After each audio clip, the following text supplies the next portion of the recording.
마태복음 3장 13절부터 17절까지 말씀입니다. 우리 교독하겠습니다. 이때 예수께서 갈릴리로부터 요단강에 이르러 요한에게 세례를 받으려 하시니 요한이 말하기를 내가 당신에게로 세례를 받아야 할 터인데 당신이 내게로 오시나이까. 예수께서 대답하여 이르시되 이제 허락하라. 우리가 이와 같이 하여 모든 의를 이루는 것이 합당하니라 하시니 이에 요한이 허락하는지라.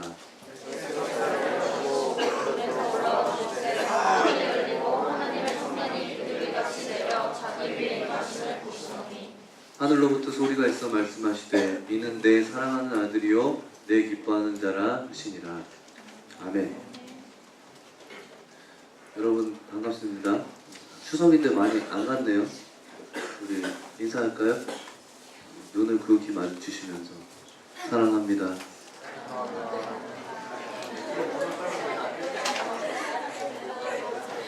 이렇게 많이 나온다고? 연인데? 원래 한 3줄 나올 줄 알았는데 아니 어디 안 나왔어.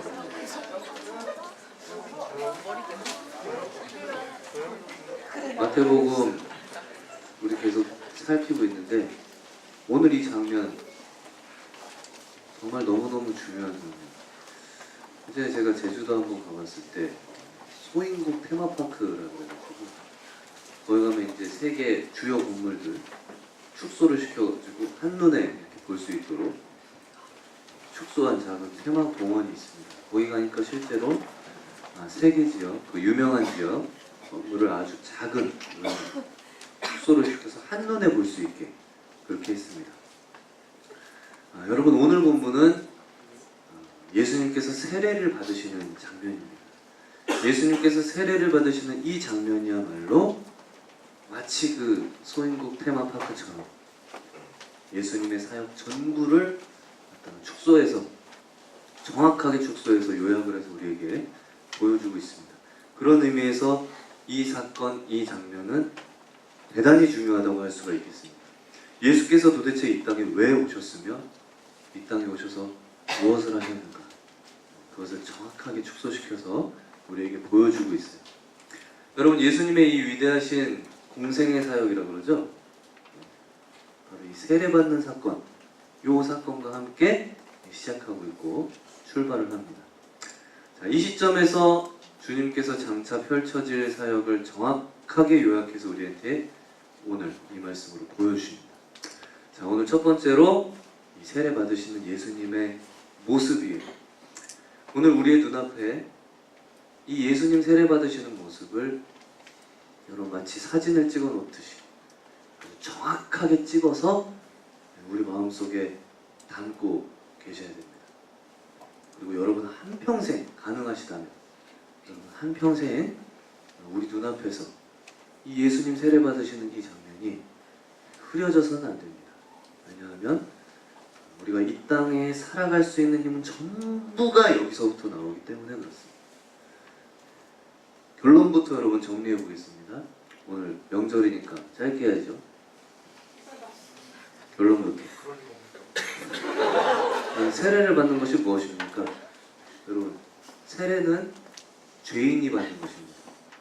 들었어? 여러분 죄인이 죄를 고백하고 그 죄가 해결된 것을 고백하는 것이 세례죠. 그렇다면 예수님이 여러분 죄인입니까? 그렇지 않습니다. 예수님은 죄인이 아닙니다. 그럼 예수님은 왜 세례를 받으셨어요? 여기부터 가야죠. 하나님의 아들은 죄인이 아니기 때문에 여러분 세례를 받을 필요가 없었지만, 그러나 여러분 죄인과 한 운명이 되기 위해서는 세례를 받아야만 했습니다. 다른 말로 해서 죄인의 대표로 서기 위해서 죄인들과 결코 뗄래야 뗄 수 없는 한 덩어리가 되고 한 운명이 되고 죽어도 같이 죽고 살아도 같이 살기 위해서, 이걸 말하기 위해서 주님은 세례를 받아야만 했습니다. 그럼 오늘 이 본문을 우리가 이해할 수 있기 위해서 우리가 마지막 17절 말씀을 먼저 좀 이해를 해야 될 필요가 있어요. 하늘에서 들린 음성이죠. 이는 내 사랑하는 아들이요 내 기뻐하는 자라. 여러분, 하늘에서 들린 이 음성은 밑도 끝도 없이 그냥 하늘에서 들린 말씀이 아니고요. 여러분, 이것은 그 유명한, 아주 유명했던 그 당시 구약 성경 말씀이 인용이 돼서 나온 말씀입니다. 유대인들이 알고 있는 그 구약 성경의 유명한 말씀이 하늘에서 다시 들리게 됩니다. 네? 어떤 말씀일까요? 유대인들은 이 말씀 너무 잘 알고 있었어요. 어딜까요? 바로 시편 2편에 있는 유명한 말씀. 시편 2편 7절 여러분이 찾을 수 있으면 보시면 나와요. 너는 내 아들이라 오늘날 내가 너를 낳았다 하는 이 말씀이 있어요. 유대인들은 이 말씀 다 알고 있습니다. 시편 2편이 유명한 이유가 있습니다. 왜 여기 유명한가 하면 그럼 이스라엘 민족들 가운데 왕, 새로운 왕이 그 보위에 등극을 할 때, 그 즉위할 때마다 이스라엘 백성들은 이 시편 2편을 낭독을 했습니다. 여러분, 이 시간에 우리가 시편 2편을 공부할 그런 시간은 없습니다. 명절이기 때문에. 그러나 여러분, 대충 그 내용이 뭔지는 알고 있어야만 합니다. 그래야 오늘 이 말씀이 그래서 이 말씀이 여기서 나왔구나 하는 걸 우리가 이해할 수 있기 때문에 그렇습니다. 여러분, 시편 2편의 내용은 대략 이렇습니다. 새로운 왕이 탄생을 해가지고 새로운 왕이 이제 등극을 해가지고 이스라엘의 선왕과 새로운 왕이 교체가 되는데, 여러분, 새로 왕이 등극하는 그 순간에 그때 어떤 일이 일어나는가 하니까 온 세상 가운데의 왕들이 다 들끓고 다 대적해서 이스라엘을 대적해서 일어나려고 한. 왜 그럴까요, 여러분? 그동안 이스라엘이 이 이스라엘 왕이 전 세계 나라와 그 열방을 다 다스렸는데 이제 새로운 왕이 등극하는 요 기회를 틈을 타가지고 세상 나라가 이스라엘의 그 지배를 벗어나려고 반격을 꿈꾸는. 그래서 하나님의 기름 부음 받은 왕을 그 대적하고 이제 우리가 그 지배에서 한번 벗어나보자 그러면서 음모를 꾸리고 수군거리고 그러고 있어요. 그때 하늘에서 어떤 음성이 들리는가 하니까 시편 2편 보면 4절 보면 이렇게 되어 있어요. 갑자기 하늘에 하나님께서 등장을 하십니다. 그리고 전 세계 열방 나라의 그 왕들을 향해서 소리를 치세요. 다 조용히 해라, 이놈들아. 그러면서 하시는 말씀이 하늘에 계신 자가 웃으시며 주께서 그들을 비웃으십니다. 이렇게 되어 있어요. 하나님께서 세우신 이스라엘 왕, 그 왕의 다스림을 안 받겠다고 몸부림치는 온 세상 나라와 그 열방들을 향해서 하나님이 웃고 계시다고, 비웃고 계시다고 그렇게 말해요. 왜 그렇습니까? 너무나도 가짜는 모습에 우주의 주인 되신 이 하나님께서 이 왕을 직접 세워놨는데 그 왕을 반역하는 자는 정말로 웃긴 일이다, 그런 뜻으로 하나님께서 비웃으시리라 그렇게 말합니다. 그러면서 이렇게 말합니다. 내가 여호와의 명령을 전하노라. 다 이제 들으라는 거죠. 내가 세우는 왕을 반역하는 이거는 말도 안 되는 거다. 그러면서 하나님이 직접 세워놓으신 그 왕을 향해서 말씀을 하시기를 뭐라고 하시는가 보니까 너는 내 아들이라. 내가 너를 낳았도다. 이 시편 2편 7절 말씀, 그 말씀입니다. 하나님께서 세우신 그 왕을 하나님 자신이 높이 들어 올려가지고 어느 누구도 이 왕을 반역하지 못하도록 증거를 하시고 너는 내 아들이야. 이게 이제 여러분 시편 2편 내용입니다. 여러분, 이스라엘 백성들은 요거를 오랜 역사 속에서 반복해서 불렀습니다. 근데 문제는 뭔가 하니까 이스라엘 백성들의 마음이 여러분 어땠겠습니까?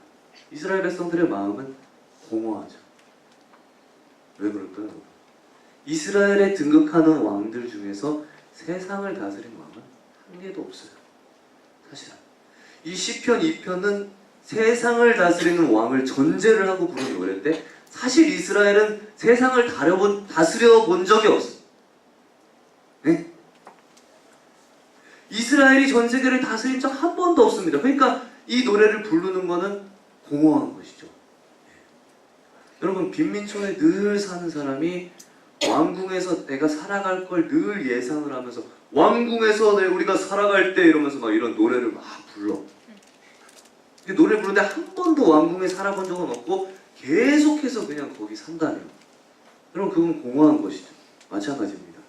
여러분 이스라엘은 늘 약소국이었고 늘 집밥이었어요.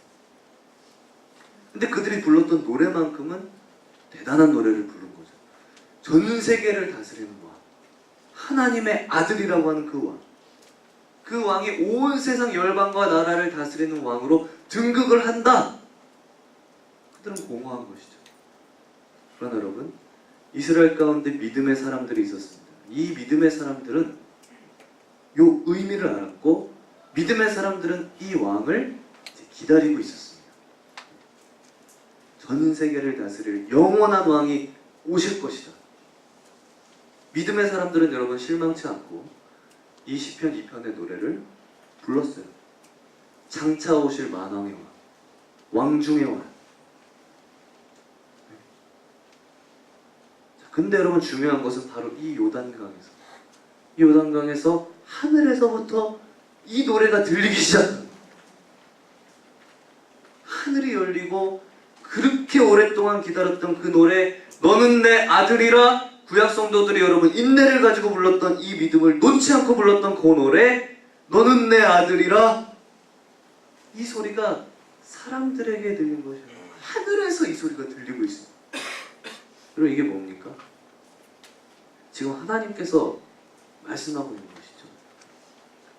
너희들이 그렇게 오랫동안 기다린 왕, 세상의 모든 나라 그 앞에서 납작하게 엎드리고 모두 무릎을 꿇어야 되는 그 왕 중의 왕, 하나님의 아들, 니들이 그렇게 기다린 왕, 그 왕이 지금 너희들 앞에 서 있다. 하늘에서 지금 이렇게 외치고 있는 거예요. 하늘로서 소리가 있어 너는 내 아들이라. 이게 바로 그 말씀입니다. 근데 여러분 오늘 중요한 것은 바로 여기서부터 나옵니다. 오늘 중요한 것은 뭔가 하니까 하늘에서 그 중요한 하늘에서 도장을 찍은 위대한 왕이 아주 희한한 방식으로 등극을 하는 것입니다. 희한한 방식으로 왕의 사역을 시작을 하고 있습니다. 희한한 행동을 하고 있습니다. 아니, 세상에 여러분 그렇게 위대한 왕이라면 하늘에서 직접 확정을 해준 온 세상의 왕이라면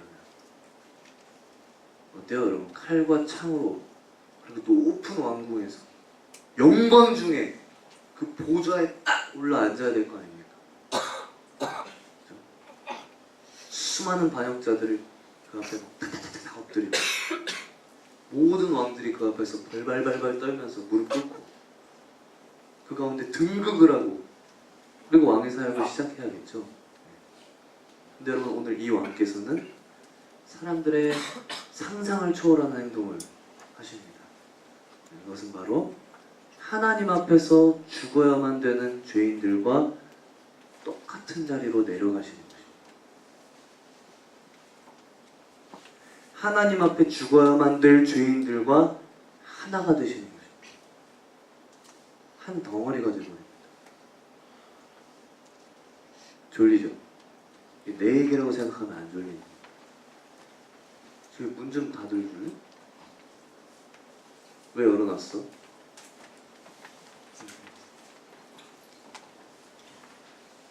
여러분 이게 상상 초월이에요. 한 덩어리가 돼버려, 한 운명이 돼버려요. 그게 무슨 행위예요? 그것이 바로 죄인들과 같이 세례를 받는 것입니다. 죄인들의 자리에 서는 거예요. 죄인들의 대표가 돼버리는 겁니다. 그 위대한 왕이 졸지에 죄수가 되고 그 위대한 왕이 졸지에 죄인이 되버려요. 이게 여러분 참 놀라운 일입니다. 그래서 여러분 세례 요한조차도 여기에 대해서 자기 상식을 가지고 도저히 이해를 할 수가 없었기 때문에 그가 앞에서 했던 말이 뭡니까?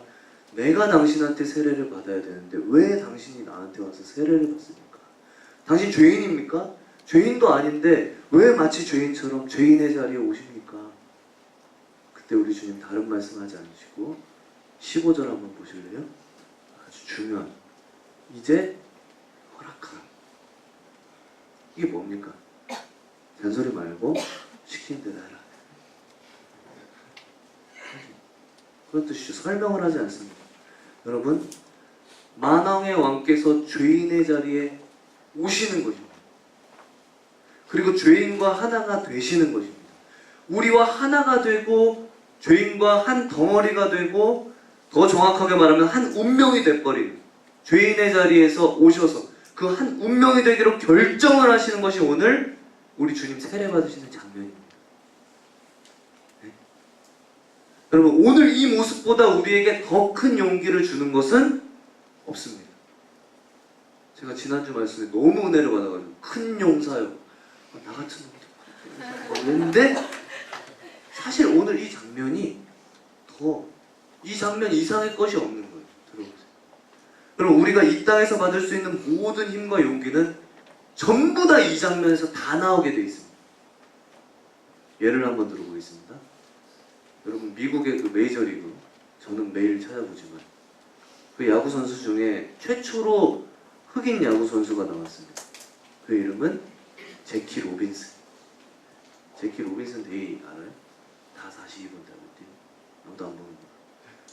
아무튼 이 제키 로빈슨이라는 이 흑인 선수는 그 옛날에 이 피부 세계 장벽을 넘어서 최초로 이제 메이저리그 흑인 선수가 됐기 때문에 이 장벽을 넘기가 너무너무 어려웠습니다. 야구 경기를 하면서 그가 실력으로 평가받지 못하고 피부색이 다르다는 그 이유 때문에 야구장에서 많은 사람들에게 조롱을 받았습니다. 그가 얼마나 주눅이 들었는지 모릅니다. 근데 이 제키 로빈슨이 하루는 그의 홈 경기장, 여러분 홈 경기장 개념은 알죠? 홈이 있고 어웨이가 있고 자기 팀이 속한 지역의 그 홈 경기, 브루클린 홈 경기장에서 경기를 하다가 이 사람이 그만 실책을 범했습니다. 실수를 했어요. 근데 여러분 세상에 홈 경기 팬들이 야유를 하는 거죠. 흑인이라는 이유 때문에. 그가 여기서 얼마나 당황을 했는지 모릅니다. 주눅이 들었고 이 실수하는 요 순간에 그가 어쩔 줄을 몰랐습니다. 그리고 모욕감, 그 굴욕감,